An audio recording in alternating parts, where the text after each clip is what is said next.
29শে November ছিল আমাদের বিবাহবার্ষিকী, শনিবার।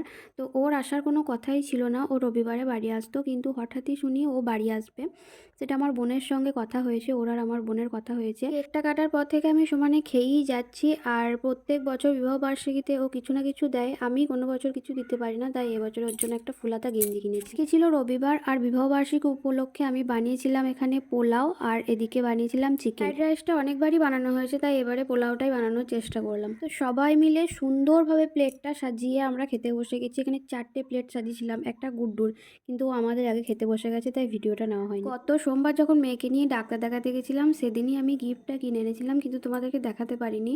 আবার আজকে এগুলো বানাতে গিয়ে আমি সময়ও পাইনি দেখানোর, আবার ও গেঞ্জিটা বাড়ি নিয়েও চলে গেছে, তাই আর দেখানোও হলো না। গতকাল রাত্রে মেয়েকে এতবার ডেকে তোলার চেষ্টা করেছি, কিন্তু ও ওঠেনি। ওই ঘুমন্ত অবস্থাতেই ওকে নিয়ে আমরা কেকটা কেটেছিলাম, তাই আজকে সুন্দর করে একটা ছবি তুললাম।